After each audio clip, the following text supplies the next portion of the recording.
উপরওয়ালা তোর কপালে সুখ লিখে নাই, আমার হাত থেকে তোর মুক্তি নেই সেটাই ভাবছি আর কি। মানে খুব তো মুক্তি চেয়েছিলি, এবার কি করবি? বাচ্চা থাকলে বন্দি থাকবো কে বলছে? বরং আমাকে আর একা থাকতে হবে না, কেউ একজন অন্তত পাশে থাকবে। কিন্তু বাচ্চা তো আমার, তোর সাথে থাকবে কেন? আমার পেটে বাচ্চা, তাহলে আপনার কি করে হলো? শোনেন, আপনার মতো বজ্জাতের সাথে আমি কোনো সম্পর্ক রাখবো না, তাই বাচ্চার কথা ভুলে যান। দরকার হলে আমি কেস ফাইল করব, তবুও বাচ্চাকে ছাড়বো না। তাহলে আপনার বাচ্চা আপনি নিয়ে যান, আমি বাচ্চা পেটে ধরবো না। তবে রে দাঁড়া, দেখাচ্ছি মজা। খবরদার বলছি, কাছে আসবেন না। আদিবার চেঁচামেচি শুনে ডাক্তার ছুটে আসলো। কি হচ্ছে কি? আপনারা এইসব কি করছেন? ও ম্যাডাম, আপনি আসছেন ভালোই হয়েছে। আচ্ছা আমাকে একটা কথা বলুন তো, বাচ্চার উপর মায়ের অধিকার বেশি নাকি আমার মানে বাবার অধিকার বেশি? এটা কেমন প্রশ্ন? বাচ্চার উপর দুজনের অধিকারই সমান, কিন্তু আমার বাচ্চার মা সেটা মানতে নারাজ। এখন আমার কি করা উচিত? আমি তো কিছুই বুঝতে পারছি না। বুঝবেনও না ম্যাডাম, এই সাইকোর কথা কেউই বোঝে না, আপনিও বুঝবেন না। যাই হোক, আপনি আমার কথা শুনেন। আসলে উনি মানে আমার বাচ্চার বাবা আমাকে ডিভোর্স দিয়ে ছেড়ে দিতে চায়, কিন্তু বাচ্চাকে ধরে রাখতে হয়। তাই আমি বলেছি আমি বাচ্চা জন্ম দিব না, এই নিয়ে ঝামেলা। আজব তো, আপনি বলুন ম্যাডাম, এটা কেমন বিচার? ও আমাকে ছেড়ে দিতে ইচ্ছা হচ্ছে, ছেড়ে দিক, তাই বলে আমার বাচ্চা দিয়ে যাবে না? 10টা না 5টা না, একটা মাত্র বাচ্চা আমার। এমনিতেই আজে বাজে ঔষধ খেয়ে অনেক ক্ষতি করে ফেলেছে। আদিবার কথা শুনে ডাক্তার হেসে ফেলল। আচ্ছা আপনি বাইরে যান, আমি আমার স্ত্রীর সঙ্গে একটু কথা বলি। তা বলুন, কিন্তু আপনার স্ত্রী না জোর করে বিয়ে করছিলেন, তাই স্ত্রী বলবেন না? বলুন আমার বাচ্চার মা। আচ্ছা আপনার বাচ্চা মায়ের সাথে একটু কথা বলি। বলুন, আমি যাচ্ছি। বলেই আদি চলে গেল। ডক্টর ম্যাম এসে আবিদার পাশে বসলো। এবার বলেন তো কি সমস্যা? আসলে কিভাবে যে বলবো, উনি আমাকে একটুও ভালোবাসে না, শুধু বাচ্চার জন্য আমাকে ব্যবহার করতে চাইছে। তাই আমি অ্যাবর্শন করে ফেলবো, মানে ওকে বলবো বাচ্চা নষ্ট করে ফেলেছি, তারপর অনেক দূরে চলে যাব, সেখানে গিয়ে বাচ্চা নিয়ে থাকবো। উনি আমাকে অনেক কষ্ট দিয়েছে, এবার ওনার পালা। কিন্তু ওনার কথা তো তা বোঝা যাচ্ছে না, বরং মনে হচ্ছে বাচ্চার খবর খুব খুশি হয়েছেন উনি।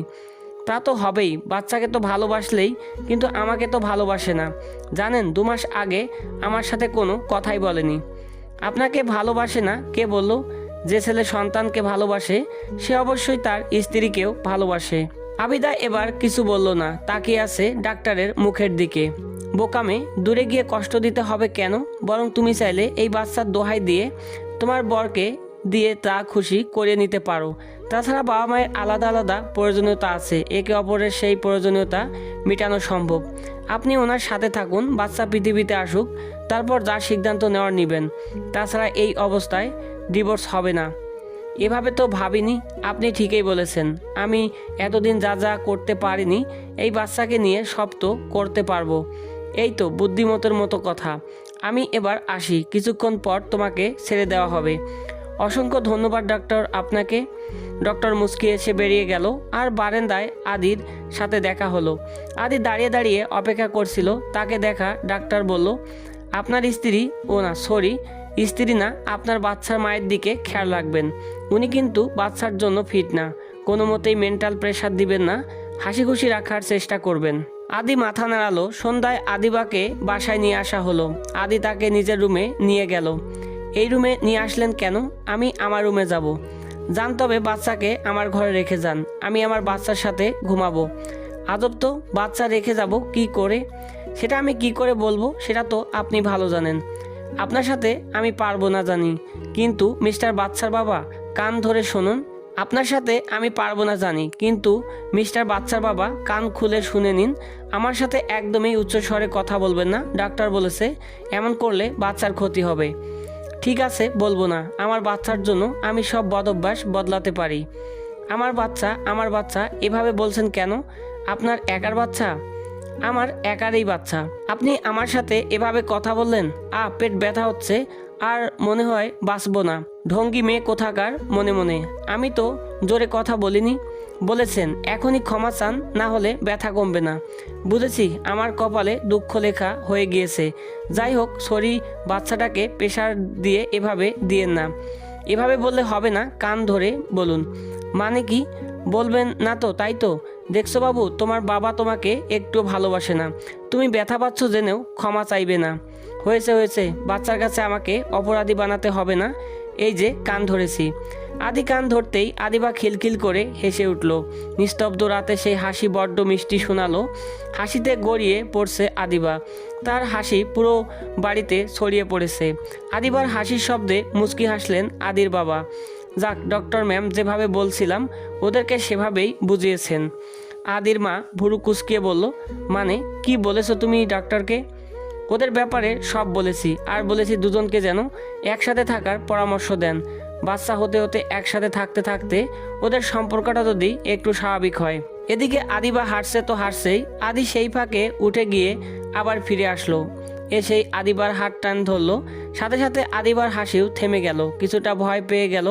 ভাবলো আদি হয়তো বরাবরের মতো রেগে গিয়েছে, তাই ভয়ে ভয়ে বলল, কি করছেন?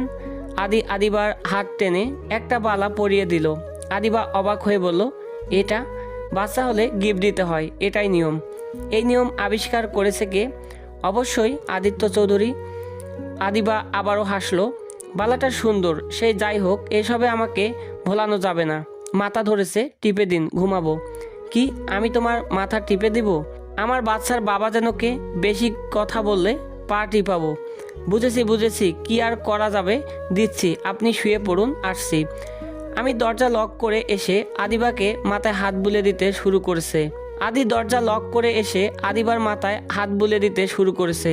আদিবার সাথে সাথে বলে উঠল, উফ, হচ্ছে না, সুন্দর করে দিন। দিচ্ছি বলেই আদি অসম্ভব এক কাণ্ড ঘটিয়ে বসলো।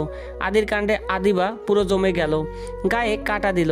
আদি একটানে আদিবার শাড়ি সরিয়ে তার পেটে মুখ ডুবিয়ে দিয়েছে। কি করছেন এসব? কি ধরনের অসভ্যতা এটা? অসভ্যতা হতে যাবে কেন? আমি আমার বাচ্চাকে আদর করছি, এতে কারো কিছু বলার নেই। আমার যতক্ষণ ইচ্ছে ততক্ষণ আদর করব, যেভাবে ইচ্ছা সেভাবেই আদর করব। বলেই আদি আবার নিজের কাজে মনোযোগ দিল। ভাইয়া, এমন করবেন না, আমার কেমন যেন লাগছে। ভাইয়া? কে কার ভাইয়া? ফালতু প্রশ্ন আর ফালতু কাজ দুটোই বন্ধ করুন। আদিবার কথা আদির কানে ঢুকলো না। সে আবারও নিজের কাজে মনোযোগ দিল। এবার শুধু পেটে না, আদিবার সারা শরীরময় বিচরণ করছে সে। আদিবা চাপা কণ্ঠে বলল, কি করছেন, ছাড়ুন। আদিবা বাঁকা হেসে উত্তর দিল, বাচ্চা যখন আমার, বাচ্চার মাও আমার বাচ্চার মাকে আমি আদর করব, তাতে তুই আদিবা বাধা দেবার কে? আদিবা উত্তর দিল না, কিন্তু তার ফুপানো কান্না আদির চোখ এড়াতে পারল না। আদি উঠে এসে সযত্নে চোখের পানি মুছে দিয়ে বলল, দেখি, তাকা আমার দিকে, কি হয়েছে, কাঁদছিস কেন? আদিবা চোখ বন্ধ করে অন্যদিকে মুখ করে আছে, চোখ বেয়ে লোনা জল গড়িয়ে পড়ছে। এত অভিমান আমার উপর? আপনি আমায় একটু ভালোবাসেন না। আজ যদি বাচ্চা না আসতো আমায় ডিভোর্স দিয়ে দিতেন। তোর তাই মনে হয়? ডিভোর্স পেপার তো নিয়েই এসেছেন, তাই না? তাই নাকি? তুই পেপারটা ভালো করে দেখছিলি? আদিবা চোখ খুলল। মানে? ওটা ডিভোর্স পেপার ছিল না, ওটা আমার প্রত্যয়নপত্র ছিল, যার মানে আমি আর কখনোই বিদেশ যাব না, এখন থেকে এখানেই থাকবো। আর এই সিদ্ধান্ত আমি 2 মাস আগে নিয়েছিলাম। আদিবা অবাক চোখে তাকালো আদির দিকে। আদি হাসলো। বিয়ের দিন বলেছিলাম আমি বেঁচে থাকতে কোনোদিন তোমাকে ডিভোর্স দিব না। দরকার হলে আবারও 3টা বিয়ে করব, তবুও তোকে ছাড়বো না, মনে আছে কথাটা? কিন্তু এই 2 মাস তোকে শাস্তি দেওয়ার জন্য আমার ইচ্ছা ছিল না। সব কাগজপত্র আর অফিস গোছাতে আমার একটু সময় লাগতো, সেজন্যই তোকে রেখে গিয়েছিলাম। মিথ্যা বলবো না, আসলে তুই যে আমায় ভালোবাসিস সেটা বোঝানোর জন্য এভাবে রেখে গিয়েছিলাম। তবে বিশ্বাস কর, তুই প্রেগনেন্ট জানলে এমন করতাম না। আমি ভেবেছিলাম আমাকে হারিয়ে তুই আবার প্রতিটা ভালোবাসা বুঝবি। তুই এত কষ্ট পাবি বুঝতে পারিনি রে। আমাকে তুই ক্ষমা করে দে আদিবা।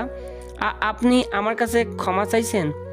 যাকে ভালোবাসি তার কাছে ক্ষমা চাইতে পারবো না? যাকে ভালোবাসি তার কাছে ক্ষমা চাইতে পারবো না? আমি তোর জন্য কি করতে পারি আজও বুঝলি না পাগলি? সারা পৃথিবী যদি এক পাশে থাকে আর তুই যদি অন্য পাশে থাকিস, আমি আদি তোকেই বেছে নিব। তোর মতো কেউ কখনো আমায় মন ছুঁতে পারেনি। জানিস তো, একজন আসক্ত ভালোবাসায় সবসময় সুন্দর হয়। আমি জন্মান্তর এই আবিদাতেই আসক্ত হয়ে চাই। তুই ছিলি, আসিস, আর তুই শুধুই থাকবি। এত ভালোবাসেন আমায়? সন্দেহ আছে? আমার উপর আপনার কোনো রাগ নেই। যাক, ভালোবাসা যায়, তার উপর রাগ করা যায় না। হযরত আলী রাদিয়াল্লাহু আনহু বলেছেন, যদি কাউকে সারা জীবনের জন্য বন্ধু বানাতে চাও তবে মাঝে মাঝে একটা কবর খুঁড়ে নাও, যেখানে তার করা ভুলগুলো কবর দিতে পারবে, কারণ মানুষ মাত্রই ভুল করবে। আমি সেই কবরটা 6 বছর আগেই খুঁড়ে ফেলেছি, যদিও তুই কখনো ভুল করিস না।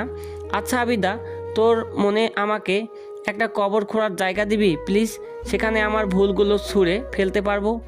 আবিদা উত্তর দিতে পারলো না, আবারও কেঁদে ফেললো। একদমই কাঁদবি না বলে দিলাম, কাঁদলে কিন্তু ওয়াশরুমে আটকে রাখবো। আবিদা চোখ মুছতে মুছতে জবাব দিল, আমি তোকে আটকাতে চাই না। আদির বেপরোয়া ভালোবাসা, মায়ের জন্মান্তর আটকে থাকতে চাই, রচনা করতে চাই বেপরোয়া ভালোবাসার নতুন অধ্যায়। দিবেন সেই সুযোগ আমায়? তো বন্ধুরা, গল্পটি কেমন লাগলো? আশা করি গল্পটি আপনাদের অনেক অনেক ভালো লেগেছে। তো আমাদের নতুন একটা গল্প আসবে, তো আমি সেটা এই চ্যানেলেই আপলোড করব। তো সবাই চ্যানেলটি সাবস্ক্রাইব করে রাখুন। ধন্যবাদ সবাইকে।